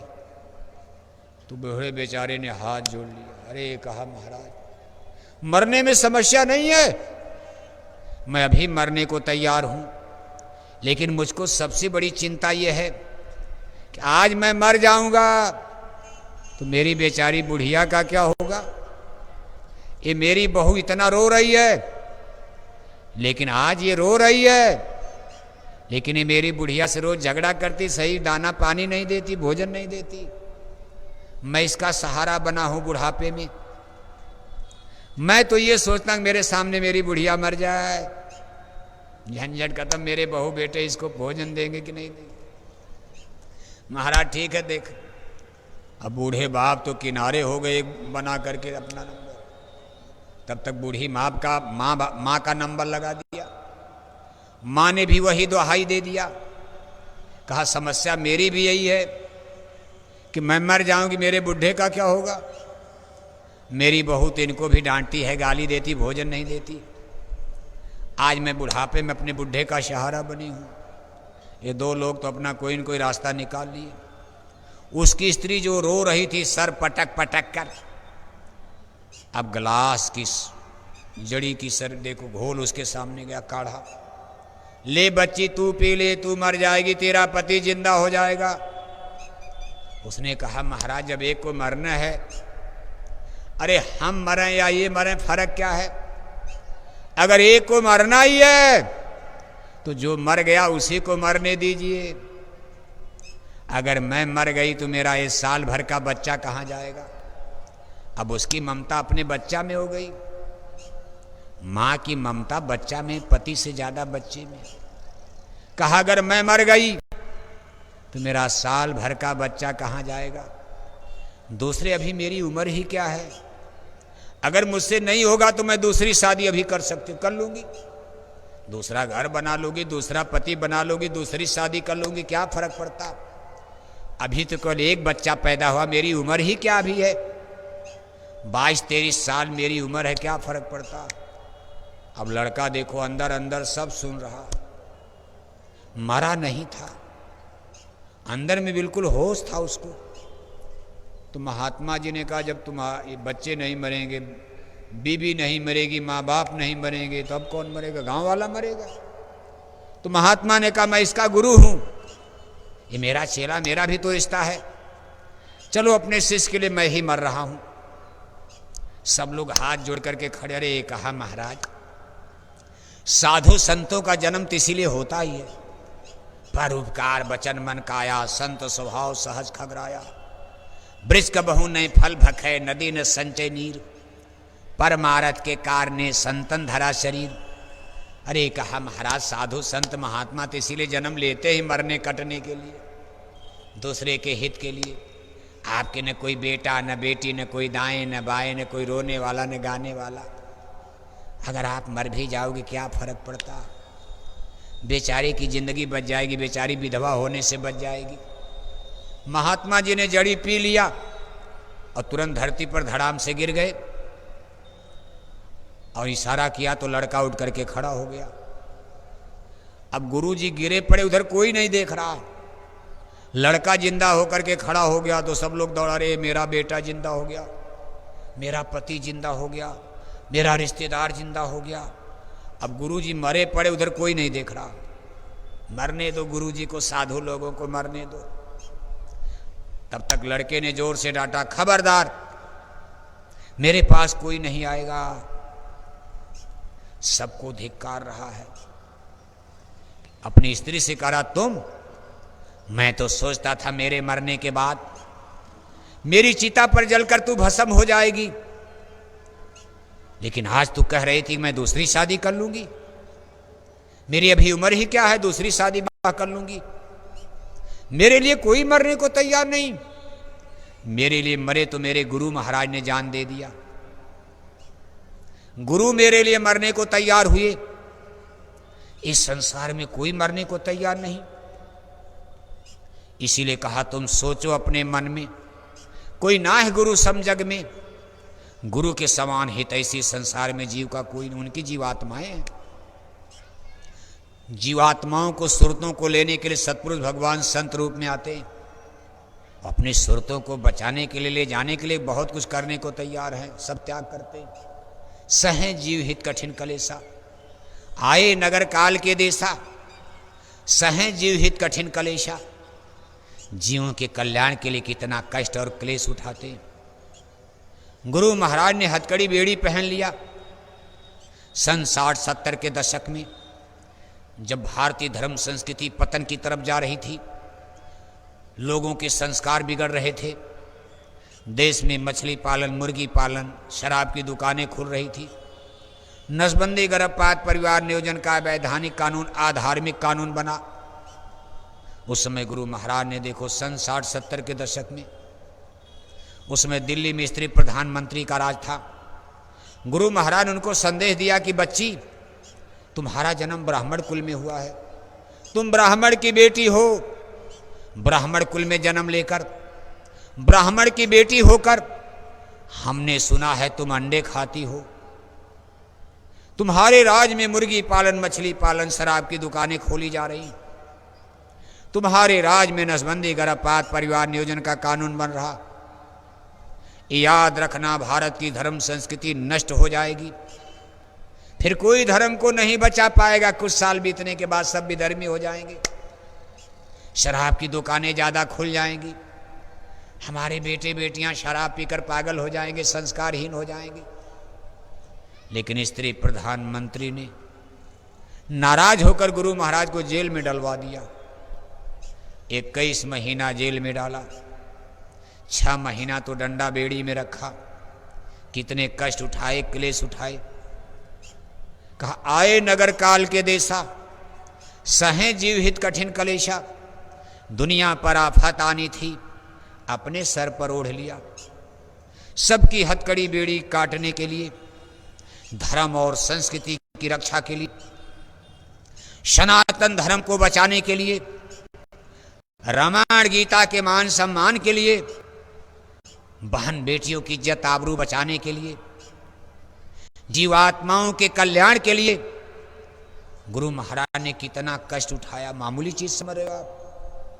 कहा आए नगर काल के देसा, सहे जीव हित कठिन कलेशा। तमाम कष्ट, तमाम कमेंट, तमाम दुख, तमाम तकलीफ, सभी संतों ने, सबका इतिहास पढ़ो। किसी को सूली पर लगा दिया, कहा पल दू दास एक बानिया, रहें अवध के बीच। धूम मचाई नाम की, मची भक्त की कीज। कहा चारों तरफ उनका अवधपुर में बोलबाला, चारों तरफ मान सम्मान हो गया। कहा गति महिमा जानी नहीं, दुष्टन दई जलाए। सत साहब की गोद में पलटू सूते जाए। उनकी झोपड़ी में अयोध्या के विद्वानों ने आग लगवा दिया, क्योंकि भाई कहते थे भाई ये बनिया के पास राजा महाराजा क्यों जा रहे, हमारी पूजा पाठ में कमी आ रही। कहा गति महिमा जानी नहीं, दुष्टन दई जलाए। लेकिन अब संतों को क्या जलाओगे, शरीर तो जलने जलना, वो तो पहले ही निकल चुके। सत साहब की गोद में पलटू सूते जाए। वो अमर देश के वासी हैं, वो रोज शाम को दुनिया सोती है तो सतलोक चले जाते हैं, उनका सोना है। संत कभी नहीं सोते हैं, दिन में जीवों के लिए काम करते हैं, और जब दुनिया सो जाएगी तो किसको सत्संग सुनाया जाएगा रात में। तब वो अमर देश सतलोक, आंख बंद करके अमर देश सतलोक चले जाते हैं। सतलोक में विचरण करते ये संतों का सोना होता। बाकी संत सो जाएंगे, ब्रह्मांड खत्म हो जाएगा। संत कोई मामूली हस्ती नहीं है। कोई कहे हम संत को चिन्हा, स्वामी हाथ कान हम दीन्हा। शेष सारदार कब बानी, कहा तो संत महिमा सकचानी।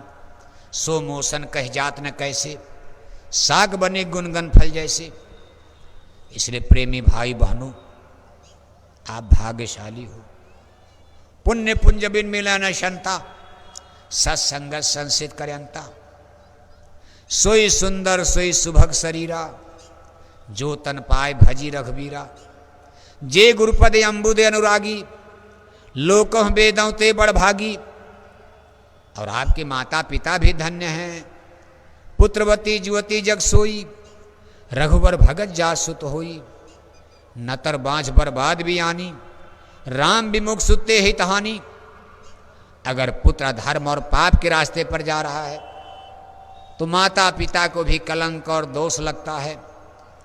अगर पुत्र धर्म के रास्ते पर, अध्यात्म पर चल पड़ा तो माता पिता को भी इसका पुण्य मिल जाता। इसलिए कुल मिलाकर अपनी किस्मत को धन्यवाद दो, अपने भाग्य को सराहो। आप भगवान का, सतपुरुष भगवान का, अमर देश सतलोक में रहने वाले सच्चे सतपुरुष भगवान के काम में लगे हो। इसीलिए कहा ये काम नहीं इंसान का, ये काम है भगवान का। काम कई बार लोगों ने किया, बड़ भागी अंगद हनुमाना, लेकिन ये काल प्रभु का काम था।